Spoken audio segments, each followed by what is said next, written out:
Bonjour les amis, aujourd'hui 24 août 2026, composition 141, vivre dans un monde passionnant.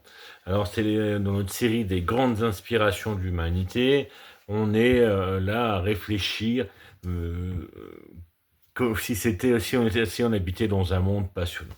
Alors, c'est vrai qu'on a inventé récemment le terme de bullshit job pour désigner du travail à la chaîne, que ce soit du travail à la chaîne pour les manuels, du travail de la caisse enregistreuse pour les relationnels, ou l'IA maintenant pour les travaux intellectuels. L'ennui et la répétition rendent le quotidien long et pénible.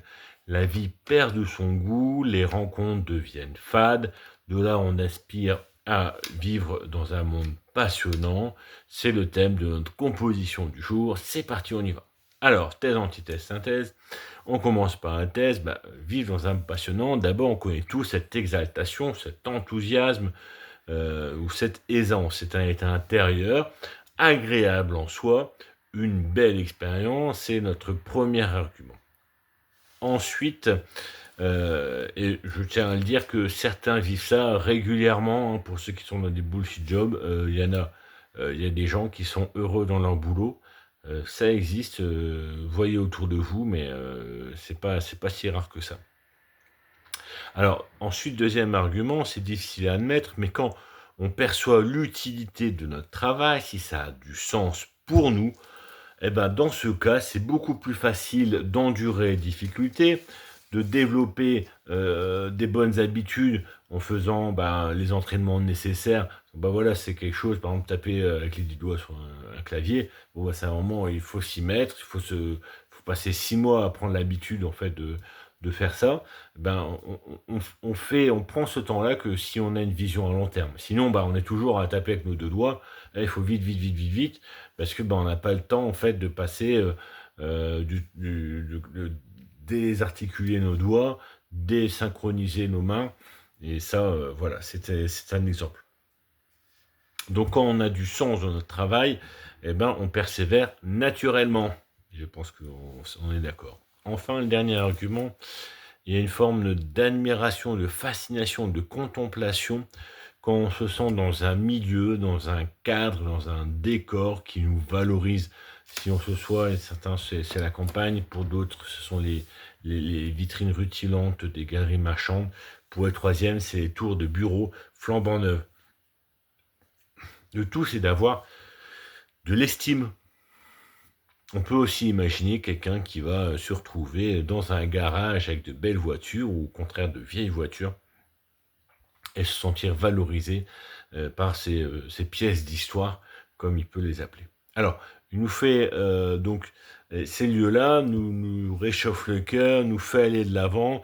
Ce n'est ni de la jalousie, ni de l'envie, c'est une forme de satisfaction d'être où on est.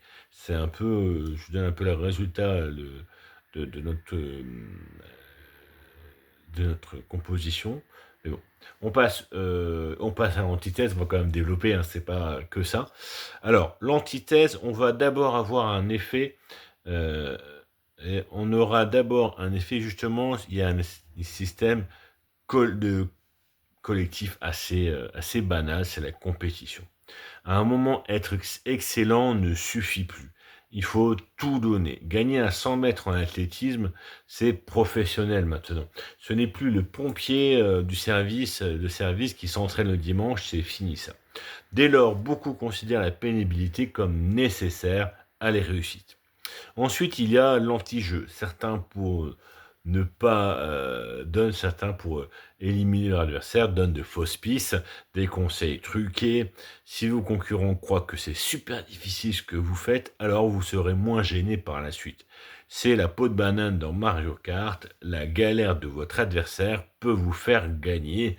Et ça, c'est à savoir, hein, d'avoir une mesure de qu'est-ce que cet argument-là est dit par qui et quel est son attrait,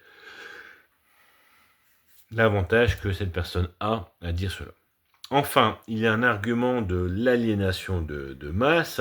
Comment faire accepter à votre collègue de faire le sale travail, eh ben, il suffit de lui dire que tout le monde le fait et que c'est pénible pour tout le monde et que, il faut souffrir pour y arriver. Ce sont des propos que l'on entend régulièrement sur les réseaux, dans les entreprises, dans les familles, ce que les jeunes générations ne veulent plus. Et une haine se crée entre ceux qui, convaincus de leur mérite, poussent les autres à être abrutis par leur travail. L'exemple des caries chez Lidl est parlant à ce niveau. Je vous renvoie, je crois que c'est la Cache Investigation qui avait fait, les caries sont minutées, mesurées, et donc ils ont 2 minutes 35 pour faire ça, ça, ça, ça. Et en fait, si à un moment donné il baille ou il se fait un étirement, ils sont cuits pour la journée complète. Donc, en synthèse, on va revenir un peu sur l'essentiel de qu'est-ce que le travail. Le travail, c'est l'ordre et la prévoyance, c'est la base.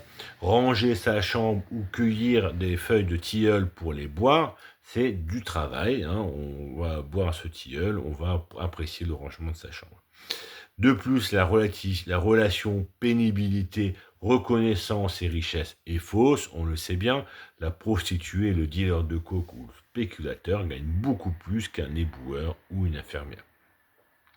Il y a en réalité une adéquation potentielle talent et marché, c'est-à-dire que il y a des compétences qui sont recherchées, certains les trouvent naturellement, d'autres tombent dessus, d'autres encore ont appris à le rechercher. C'est la passion alors qui est le résultat de leur équation, le groupe satisfaction, savoir-faire et aspiration. C'est en conclusion peut-être quelque chose de galvaudé, de suranné, ça serait normalement le rôle de Pôle emploi. Parfois ça commence juste par faire la vaisselle. On a en nous tout le nécessaire pour réussir. Merci pour votre attention.